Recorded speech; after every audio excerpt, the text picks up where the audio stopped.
Our next speaker is the Right Honourable Norman Baker, PC, who was Minister of State at the Home Office with responsibility for regulating the use of animals in science.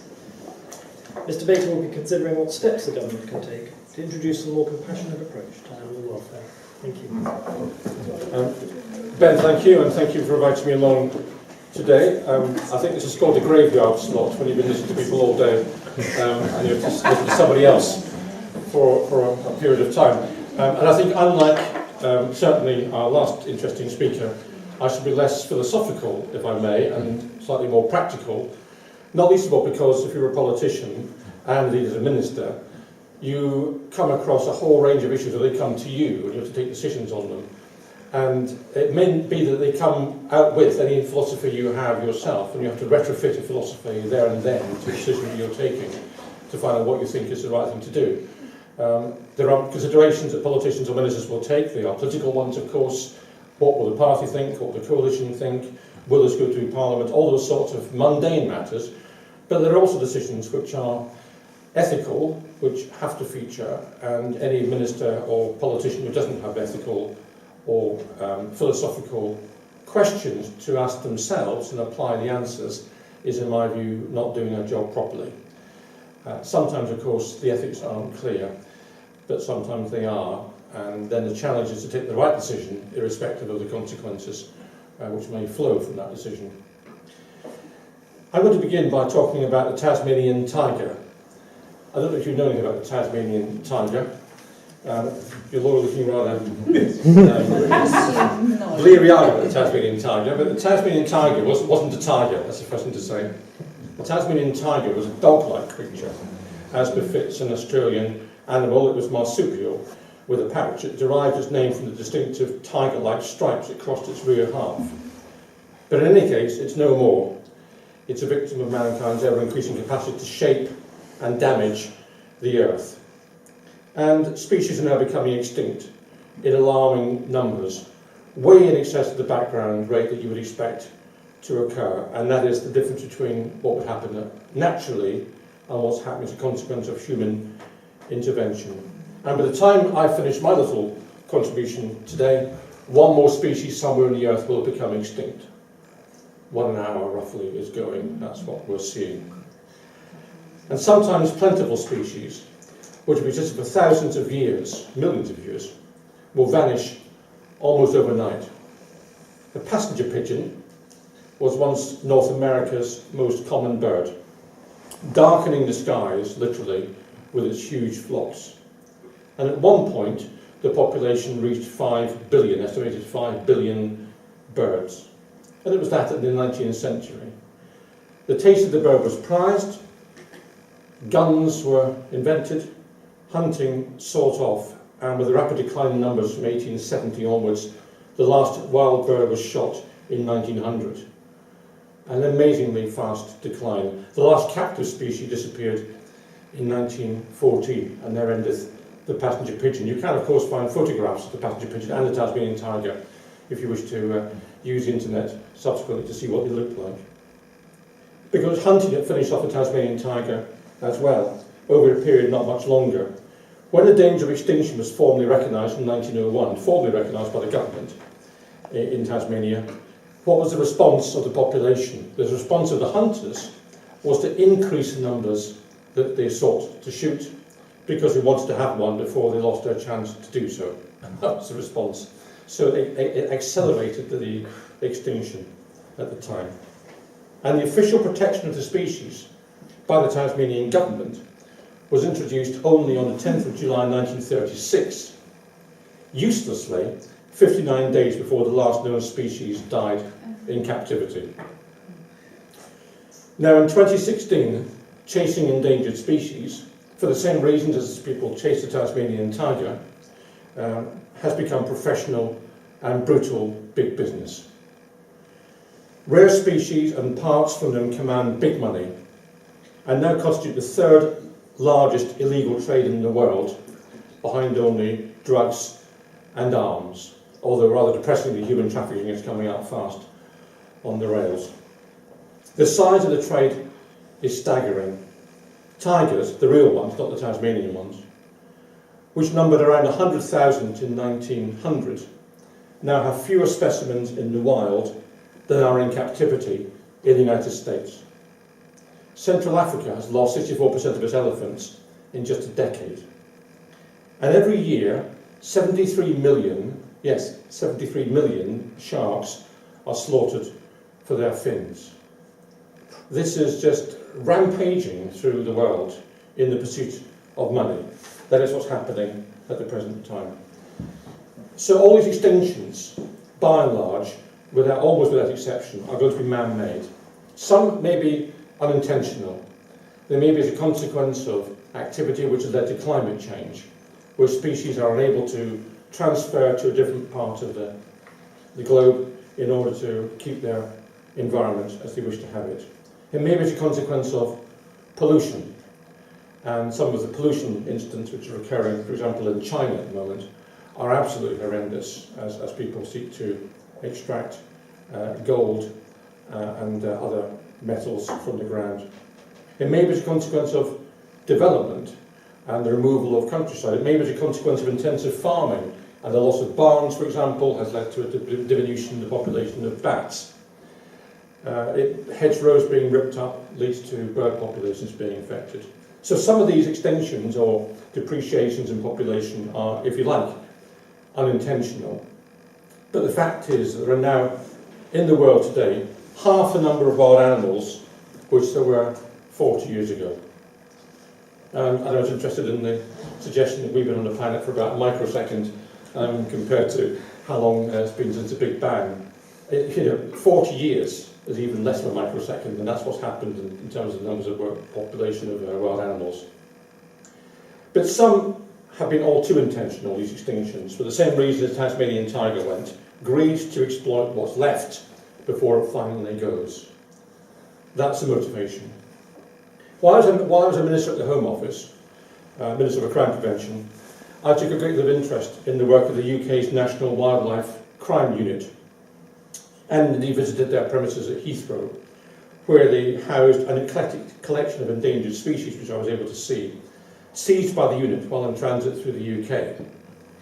The unit does a great job. We should be proud of it. It's not very many people, but it does a fantastic job in trying to deal with this illegal movement of endangered species.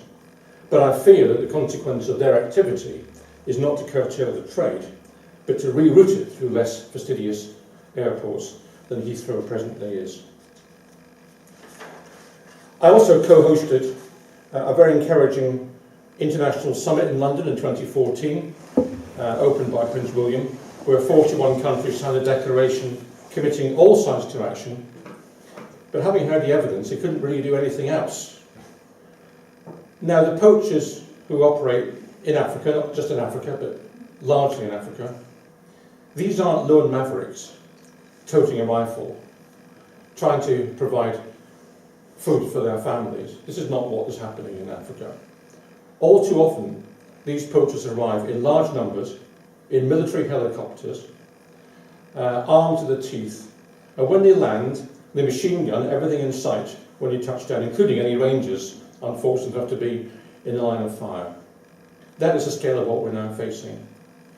And many countries that house endangered species, in Africa in particular, have vast land areas and very little in the way of resource to try and deal with this. It's an uphill struggle to thwart the poachers. Now, promoting a tourist trade helps so that local people can benefit from non-lethal safaris and so have a reason to protect the animals. And rich countries like the US and the UK can do more to provide finance to help well-meaning governments, and there are well-meaning governments who want to try and protect their species, bolster their anti-poaching activities. And I heard at that summit how the provision of four-wheel drive vehicles, a very simple thing, can be a big help in enabling those countries themselves to protect their own species.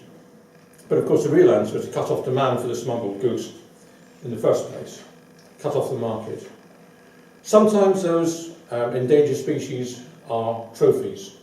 They are for some rich person's wall somewhere so they can show they've got some endangered animal, a status symbol for themselves. A poisoned one as far as I'm concerned, but for somebody presumably it's something worth having. Sometimes they are species which they want to house themselves and show off. with no idea how to provide a suitable environment, and very often those species will either die in transit or die when they arrive because people just have no idea how to look after them. But much the biggest problem comes from countries like China, where products like rhino horn and ivory are valued in medicine. And the tragic irony, of course, is that the rhinos and elephants are paying for their lives for no purpose, because such medicine is scientifically unsound. Rhino horn and ivory are very little different in constitution to human fingernails. There's really nothing to be gained from it. That's the tragedy of it. Furthermore, China allows a legal trade in ivory and rhino horn, which can only provide cover for poachers and stimulates further wildlife crime. And sadly, the internet has magnified the problem. In 6 weeks in 2014, the campaign group International Fund for Animal Welfare found 33,006 illegal animal products from the list of those species most endangered across 280 online marketplaces in 16 countries in 9,482 advertisements. The estimated value to the criminal, just of that little snapshot, was in excess of $10 million. So the world needs to come together to protect animals better in their natural habitats and choke off demand for those animals. And time's running out.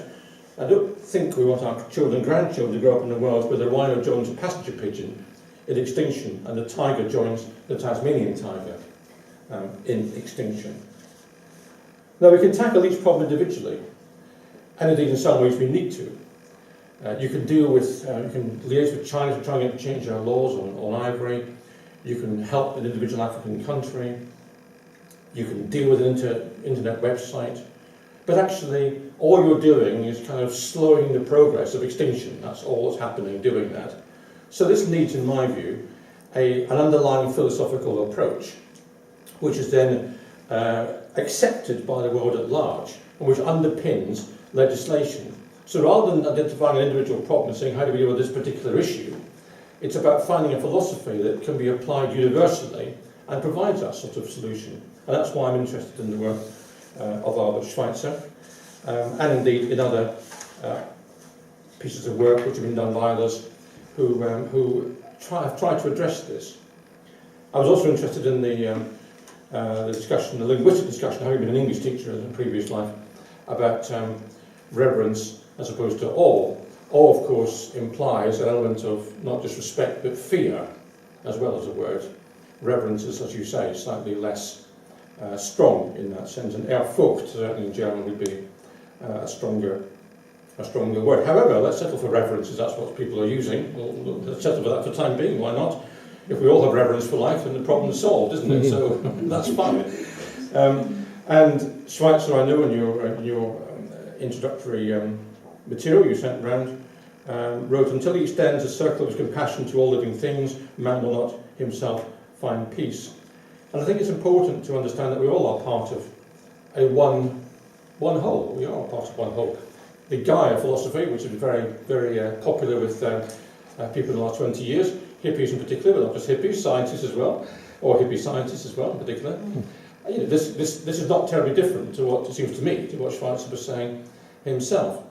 It's not particularly different, maybe, to what Buddhism says. I mean, there are strands of this going through history.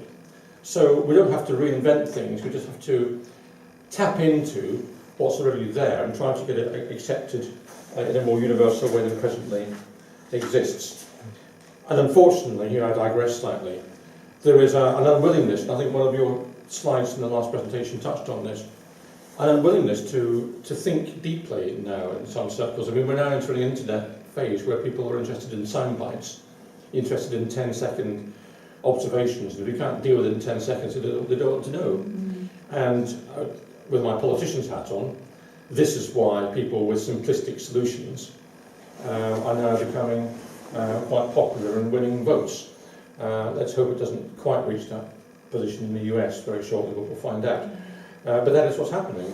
Political discourse, which requires nuances and detailed discussion, is out of favour, as opposed to simplistic solutions.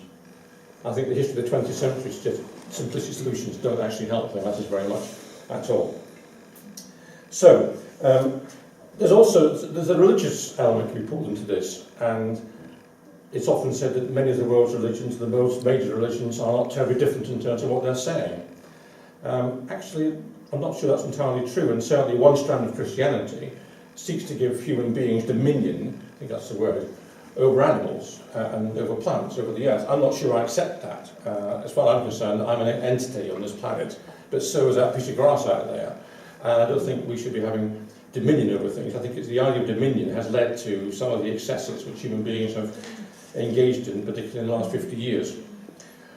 And I think dominion also leads to the idea that hunting for sport is all right. I don't happen to think it is. There may be a case for killing animals. I happen not to eat them myself, but I mean, that's a personal view. I'm much less tolerant of people who want to kill because they enjoy killing, which I'm afraid some people do. The whole issue of circuses, do we have to have animals in circuses? Circuses can be, as the Russian circus shows, entirely enjoyable without any animals being present. Is it right to have electric shock collars on dogs? Some people say it is because it stops dogs wandering out into the street, but is that really the way to train a dog, by imposing pain on that animal? So there are all these sorts of questions which flow, and I think if there is an underlying philosophy, then it's easy to try and answer some of those questions and to try and deal with each one as they come along, independent of anything else. Are animal experiments ethical? And I heard the comments made about that before the break in terms of Albert Schweitzer. And that was something which I had to deal with, particularly at the Home Office. And immediately you come across the question as to whether or not the needs of humans justify the imposition of pain often on animals. That's quite a difficult question to ask. It's also difficult because it's not simply a pure scientific question. There are people who wish to carry out experiments because they have a financial interest to do so and don't wish to remove the experiments because otherwise they find themselves short of money. I dealt with the Chinese government a bit on trying to get an international approach on these matters. And I said to my civil servants, why is it the case that the Chinese are so resistant to eliminating animal testing for areas like cosmetics when we've already dealt with that in Europe and we've managed quite satisfactorily to have cosmetics which are safe? And the civil servant said to me, do you want to know the answer to this? I said, well, yes, I've asked a question. He said, well, the answer is all the labs are owned by members of the Communist Party. I don't wish to see them shut down. So we have to somehow understand that there's political elements to these decisions as well as scientific elements to be taken forward. But let me say something about my views about experiments on animals. I've got an arts degree, not a science degree in German as a matter of fact, but don't test me on it, please. So I went to the Home Office sort of with a philosophical view rather than a scientific view to start with. And I've always been slightly suspicious of scientists who have no arts background. Arts students with no scientific background can be head in the clouds. When you can see nice things from heads in the clouds. Mm-hmm. But scientific students without any arts background seem to be potentially dangerous. So I always think there should be a combination. A bit like education was about 300 years ago. You have this rounded education, or the baccalaureate perhaps. In France it gets a bit closer to it. And I remember being at college. My college was Royal Holloway. And one of my flatmates rushed back, very excited from the chemistry lab, saying, I think I've developed an artificial strawberry taste that works. And I said, why have you done that? And he couldn't answer the question, why have you done it? He just knew he'd done it. It seemed to me he ought to know why he was doing it. I think sometimes some of these experiments are taking place without people actually asking them why they're doing it and what the consequences are. They should ask those questions.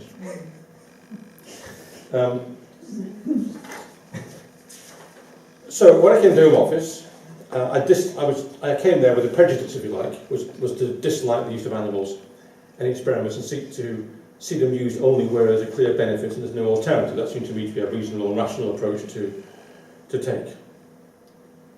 And indeed, I think it's public pressure which has led to changes, not from the scientific community, which is quite often small c conservative, but from the public who say we don't want great apes being tested upon.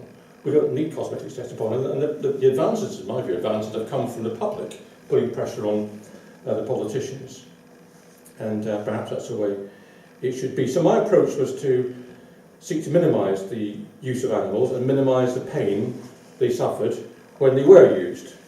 It doesn't seem to me to be particularly revolutionary as a concept, but it was certainly one which drew some objections and some resistance from those who thought that people like me shouldn't be interfering with a process that had been going on for quite some time without people like me interfering in it.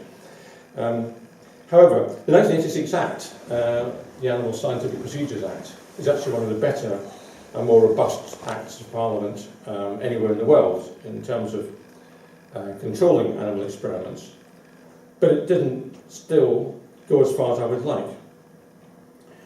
I don't think that I claim originality in this, but I do think that a minister, when a minister wants to get involved in an issue, can make a difference. And I've got no time for Chris Mellon's book when he says he made no difference as a junior minister. Well, that's his problem. I made quite a lot of difference in my role as a minister, so if he was inefficient, that's up to him. You can do things which make a difference, there's no doubt about that. The civil service is a great institution, and my admiration for it increased in office, as a matter of fact. They will find out whether the minister is competent and interested and can deliver things. And if the minister wants something and knows where he or she is going, they will help deliver it. If the minister isn't interested or able to deliver anything, or is useless, then they will go on to autopilot, and they will carry on quite effectively on autopilot. So the question really they ask themselves when a minister comes in is the minister going to engage gear or sit in the passenger seat? Is the first question they will ask. And I made it very clear I wanted to be in the driving seat, changing gear on the question of animal experimentation. So what does this mean in practical terms? In practical terms, it meant I had to take the scientific community with me, because you can't do these things in the teeth of opposition from people. So there were the 3 R's: reduce, replace and refine. Concepts which everybody seems to accept to some degree. Good scientific concepts. There was a question of making sure that there was objectives, and I wanted an objective to be fewer animals being used, lower cost, better science, establishing the UK as a world leader. These sorts of concepts. Now, of course, I could go into great detail on what that meant, but they're the headlines, if you like, which I was working on. But mostly I was very keen to develop alternatives. And the idea that you have to use an animal seems to me to be grounded in something about 300 years ago. It seems to not necessarily be the case. For example, we've now got DNA mapping. We've now got computer modelling, greater computer power. We've got new techniques for the animals which are used. We've got the ingenuity of our scientists, which is quite significant in this country. So it seems to me just to say we have to carry on as we've always carried on is rather defeating, self-defeating. So the end result of that was a world first, which I'm very proud of, which is this document. This is a front page, it's not the whole document. Working to reduce the use of animals in scientific research, which was published by the Coalition in 2013-14. And what this does is demonstrate a number of things. First of all, you can test the safety of a product, not only as well with an alternative, but actually better with an alternative. If you're somehow using DNA and relating the end result closer to the human, it's more likely the result will be accurate than if you're using an animal, which may respond in a different way. There's no assumption that an animal will respond the same way as a human. Or you can assess the likelihood, but ultimately they behave differently. Some substances are poisonous to animals and not poisonous to humans, and vice versa. So you have to be more cautious using animals. So we can use those alternatives, and also, apart from being more accurate in terms of their results, they're often lower cost, which helps British business, and because they're cutting edge, they give us an opportunity in the world to get ahead of the game and start exporting some of our ideas. So it was a win-win for everybody to go down this road. And there are examples. This is online, by the way. If you want to look at the Home Office website, you can look at this document. It's still there, I'm happy to say. And there are examples of what could be done there. Now, progress in the field of induced pluripotent stem cell biology has led to the generation of patient-matched cell lines for use in diagnosis, treatment and study of disease in vitro. iPSC lines have been generated from patients suffering from congenital liver disease They then be genetically manipulated to correct the mutation and effectively cure the disease in the cells. These cells are invaluable for studying the disease and its effect on human liver cells, and work that in the past could only have been done by modelling on animal systems. So there's a practical example of something which has now been introduced, which is more accurate and less intrusive in terms of human life and animal life than would have been the case previously. And the document is full of examples like that, which I would recommend to you. The document also refers to the conservatism, and I mentioned that word again, of the scientific community, and the need, I think, to ensure that when experiments are carried out, they are always reported and available, even if they produce negative results. Not everything is always reported fully, and that sometimes means that experiments are then duplicated elsewhere in the world when the information could be shared, and that would itself reduce the number of experiments. There's also other elementary measures you can take, for example, to end overbreeding. There's grotesque overbreeding in some of our universities, which is unnecessary even for using animals in the traditional way. And a waste of money again. So again, that was something which I got the Home Office inspectors to look at in particular, and as I left the Home Office, they were busy looking at the question of overbreeding across the university sector.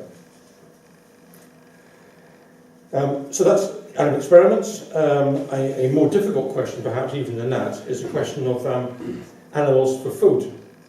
And the way we've raised animals for food now is completely different, of course, to how they were raised and dealt with 100 years ago.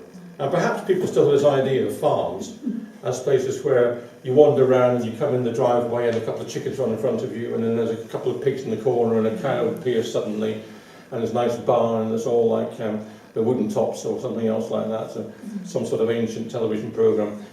But actually, it's not that at all, because, again, factory farming is big business, and what we'd like to see is something rather different. We'd like to see an industrial shed with a few chimneys or other additions to the top of it, which doesn't look anything like somewhere that animals are housed, but looks like something different entirely. And okay, we've got a growing population, that's one of the challenges. We've got people to feed. But the difference between what happened before and now is stark, not just in terms of farming methods, but in terms of how people relate to animals. And I would argue that one of the ways in which we gain respect or reverence for life is if people understand their environment, they understand where they're living, they understand the role they have in it, and they understand their relationship with other living creatures. That is divorced by factory farming. That breaks that link. In the US, they now consume 8 billion chickens a year in the US. Where are they all? How many people in the US have actually seen a chicken being reared? We, in this country, eat 2.2 million chickens a day. In 2013, there were 870 million chickens bred in the UK. 94% of them, by the way, intensively in industrial units. But 45% of eggs are free range. Why is the difference between those two figures? 6% only free range in terms of chickens, and 45% in terms of eggs. The reason is because there's been public campaigns about eggs, and there's been public pressure on farmers, and they've changed because the public has said we don't want eggs which are produced in a way which we think is cruel. But there's not been the same pressure on chicken products, and therefore that remains as it was. It's a hidden problem. So one of the answers to this is knowledge, is discussion, is visibility, and is freedom of information to find out what is actually happening. You know, this is all rather depressing, but one of the encouraging things I would say is that when the public in this country at least find out what's happening, they tend to want it to change. And when they want it to change, often the democratic system, slowly, sometimes, will change. There was a big campaign in the 1990s against sow stalls, if you remember, for pigs, because of the way they're all tethered and chained and everything else, quite horrific. And the public said they didn't want that. So that's now been banned in this country. So the public themselves sometimes are the force for good. But they need the facts, and they haven't got the facts at the present time. They need more facts. That's why I was vetoed by my coalition partners, CCTV in all slaughterhouses. Because we need to see what's happening. There's too many instances of people being cruel to animals in slaughterhouses, which is awful. And I went around the slaughterhouse in Rimba, Fairmont, nowhere else. They've been shut. And I thought the way animals were treated was at least when I was there, was okay insofar as you can treat animals all right in a slaughterhouse. But what worried me was the deadness in the eyes of the slaughter men. That's what was really frightening. Who become immune to it, immune to the animal suffering, because they do it minute after minute, day after day. And that's why you need CCTV there to try and pick that sort of thing up. I mentioned the divorce between what people eat and what actually happens. And any answer which is going to try to get reverence for life has to make that connection again, because it's been broken. I had a friend near Newhaven who knew I was vegetarian, and he wanted to tell me a story one day. And the story was that he had moved in, when he was first married, into a flat with his wife above a butcher shop. The butcher was the landlord, as it were.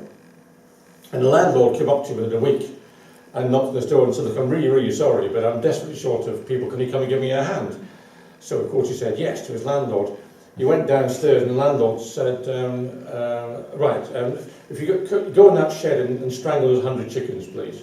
That was what he had to do. And he went in and did it. And then he told me rather proudly, and I've never eaten chicken since. And I said, well, you know, that's great, but that happened because you saw what happened or you took part in it. But what about lambs? What about sheep? What about cows? What about everything else? I mean, if you'd been forced to kill them, would you stop them? And it's a ludicrous proposition in the sense that because you saw something, you should stop it, but you shut your eyes to what you don't know about. My daughter's fallen in the same trap. I took her to see an animal sanctuary place, sheep, down at East Dean somewhere. It's called the Sheep Centre, East Dean, near Lewis where I am. And she saw the lambs gambling around, and she now refuses to eat lamb. That's fine, because she's made a connection between that animal and what's on her plate. But she hasn't made a connection between the cow or any other animal and what's on her plate. And rather alarmingly, if you asked a large number of school children, what is this thing on a plastic tray in a supermarket with a bit of cellophane over the top? They have no idea it comes from an animal. No idea at all it comes from an animal. The connection has been broken. So it may surprise you to know, as a vegetarian, I'm in favour of butcher shops. I'm in favour of them being on the high street and people looking in the window and seeing what's there. And if they're happy ethically themselves, and it's not for me to judge, if they're happy ethically eating an animal, that's fine, as long as they know what it is and what it's come through and what the process has been. I'm less happy if they don't know what the process is and they don't even know what they're eating, which is actually where we are at the present time in many ways. Even the language is important, and here's my English teacher bit coming back again. The language of so many of these things was determined by the Norman French, who invaded us, of course, some time ago, because we had the animals, the English had the animals, and the French ate the meat. So we have cow, which is a good Anglo-Saxon word, and beef, which is a French word. We have sheep, which is an English word, or Scandinavian word, and we have mutton, which is, of course, a French word, mouton. We have pig, they have pork. So there's even a break between the animal and the name of what you're eating. So that connection has also, in a sense, been broken as well. So how are we going to move forward on these issues?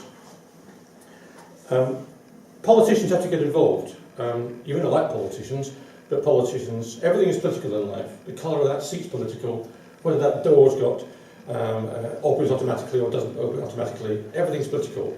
Someone somewhere has decided what the rules are, and it's better to people who are well informed and ethical deciding rules than people who aren't ethical and well informed. And sometimes those rules go way beyond nations out to the international community. They have to. And we need international cooperation in terms of endangered species. We absolutely do. We can have our policy in this country, or even Europe can have a policy, but unless we actually sort out the Chinese who want to use ivory in their medicines, or the guys who are machine gunning rangers in Africa from their helicopters, we aren't going to solve the problem. So we've got to have international cooperation. So that requires, I think, more of what we saw, like I co-hosted in the 2014 summit, with 41 countries declaring they're going to take action. It requires a willingness, I think, to engage with all countries, and sometimes for those richer countries to be prepared to put some money in to help those poorer countries who are well-intentioned but actually can't afford to take the right action. It requires international approach on welfare standards. One of the problems of taking unilateral action on welfare standards for animals, factory animals in particular, is actually you generally put the price up, and then if you put the price up, you're in danger of being undercut by someone sending something into the country which has been produced in an unethical way and which is cheaper. And nobody wants to put our farmers out of business.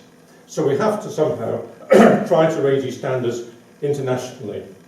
These things can be done. We've just reached an agreement on climate change, however, inadequate. We had a great agreement on CFCs, on the ozone layer, which was a major problem in 1990 and is now coming back to being healed again. The world can sort these things out if it has the will to do so and leadership which is provided by key people in countries. We need better labelling. This is to help the public. I believe in the public. The public will, by and large, ask for the right thing if they know what's happening. At the moment, for example, on eggs, you have free-range eggs, barn eggs. What are barn eggs? They don't say battery eggs. If they said battery eggs, it might be that people would actually not want to buy them. We need labelling which is accurate for country of origin. You can send an animal across on a boat to France. It's then slaughtered in France, and because it's slaughtered in France, they can sell it as produce of France. It's not produce of France at all. It's been grown here or raised here in the UK. So those labelling rules need to be sorted out so they're accurate as well. And we need to, as I said, we need to re-establish a connection between animal and food produced from it. And that's a much more difficult challenge, but it involves, I think, as far as the UK is concerned, some education in our schools. And I'm in favour of these farm days when people actually go out from schools and wander around farms and see what goes on. That can only be a good thing to occur. As far as the government's concerned, in the UK, we made some progress in 2003, dare I say after a debate I introduced, in bringing all animal issues, apart from animal experiments actually, near enough, into one department, DEFRA. So there's at least a critical mass of civil service knowledge on these things in one department, rather than the myriad departments which were involved previously. But I think we need, most of all, an independent animal protection commission. I think that independent commission should be based on people who have got knowledge and experience, including from the scientific community, including from animal welfare groups, including perhaps philosophically driven individuals, perhaps from Albert Schweitzer Institute, who knows. But we need an animal protection commission, and that should have a starting philosophy based on something which I think you've been talking about probably all day, but I would say humility about our place on earth, a recognition that other creatures are entitled to live just as we're entitled to live, that they should only be killed when necessary, and animal suffering should be minimised. Now, that may not be comprehensive, but it seems to me a fair start. And if the Animal Protection Commission has that as its basis, then it can develop policies and measure what governments do based on that. And based, of course, on the traditional animal freedoms, freedom from thirst and hunger, freedom from discomfort, freedom from pain, freedom from injury and infestation, freedom from fear and disease, and the freedom to display normal patterns of behaviour. Those are the sorts of things you need to incorporate. And if you start off with that philosophical basis in an independent body, you will, I think, make a lot of progress. It's going to be a hard struggle. It's going to be a hard struggle. A lot of animals will suffer before things are sorted out. They will be reared in conditions which are totally unsuitable for them. They will be artificially fed hormones or other matters which other products which are unsuitable for them in their circumstances. But we can get there in the end. Where we cannot get there, where we cannot get to, is to bring back species we have extinguished, which have become extinct as a consequence of human activity. And therefore I would suggest that the world's first priority is to understand why animals are becoming extinct and take action immediately to try and deal with that. So, big agenda ahead. Thank you for listening.